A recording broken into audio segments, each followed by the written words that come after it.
បាទជំរាបសួរម៉ែបងប្អូនថ្ងៃនេះនាំអារម្មណ៍ពុកម៉ែបងប្អូនមកបាទធ្វើដំណើរបែប adventure បាទនៅជើងភ្នំជីសូរបាទបងប្អូនហើយនេះជាផ្នែកខាងជើងនៃភ្នំជីសូរយើងស្មៅយើងនៃរដូវរំហើយនេះមើលទៅស្រស់ស្អាតណាស់បងប្អូនបាទហើយខ្ញុំបានលេងនៅខាងជើងហ្នឹងខ្ញុំក៏បានចុះ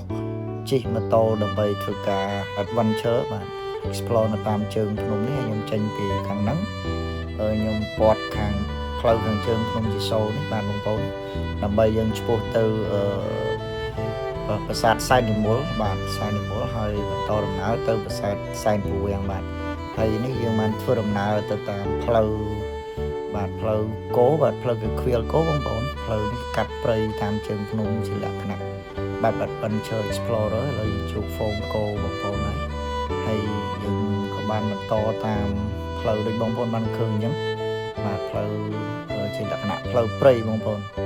បាទដែលបងប្អូនយើងគាត់ធ្វើដំណើររករកពាំងបាទហើយខ្វៀលគោខ្វៀលអីហ្នឹង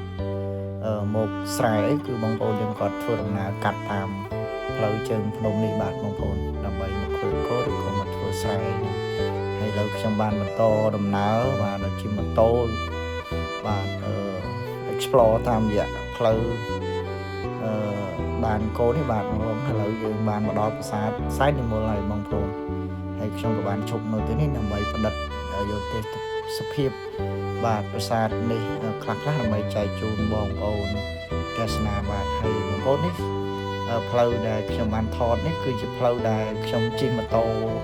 មកពីខាងលិចភ្នំបាទខាងលិចភ្នំបាញ់វិញហ្នឹងហើយខ្ញុំថតជា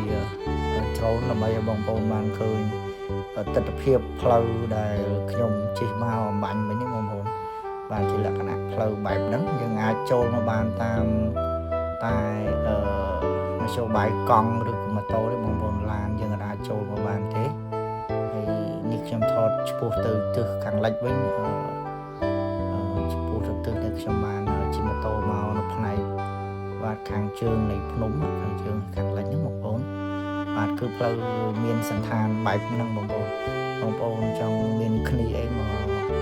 ធ្វើការ explore រករកគឺមកលេងសែននិមលហើយនេះបងប្អូនអាចមកជាក្រុមអាច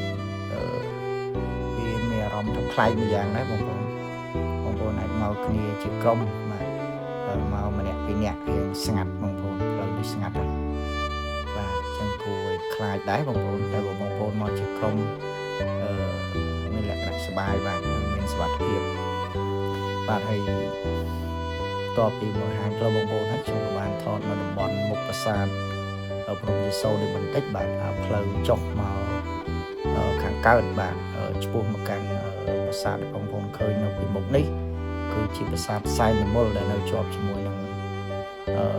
ជើងភ្នំជីសូរនេះនៅខាងកើតចំនៅចដៅខាងកើតនឹងតែម្ដងបងប្អូនហើយហួសប្រាសាទសែននិមលនេះគឺមានផ្លូវឆ្ពោះមកត្រង់មកខាងកើតនេះបងប្អូនដូចបងប្អូនបានឃើញនេះគឺជាផ្លូវឆ្ពោះទៅកាន់ប្រាសាទសែនភូវាំងដែលនៅឆ្ងាយពីប្រាសាទសែននិមលនេះអាចខ្ទង់500ម៉ែត្របាទបងប្អូនហើយនេះជាផ្លូវឆ្ពោះទៅកាន់ប្រាសាទសែនភូវាំងដែលបងប្អូនឃើញលំនៅខាងមុខនេះបាទបងប្អូនអូខេបាទបងប្អូនអញ្ចឹងនេះជាទស្សនវិជ្ជាមួយចំនួនដែលខ្ញុំបានឈប់នៅកន្លែងប្រាសាទសែននិមលហ្នឹងហើយផ្តិតទស្សនវិជ្ជាវីដេអូតាមរយៈកម្មចដាលបុរាណបាទកម្មចដាលបុរាណ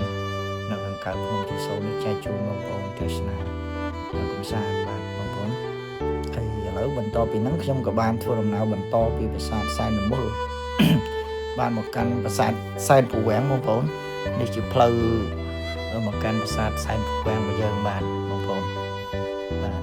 ឥឡូវខ្ញុំបានមកដល់ប្រាសាទសែនភូវាំងហើយបងប្អូននេះប្រាសាទសែនភូវាំងនេះ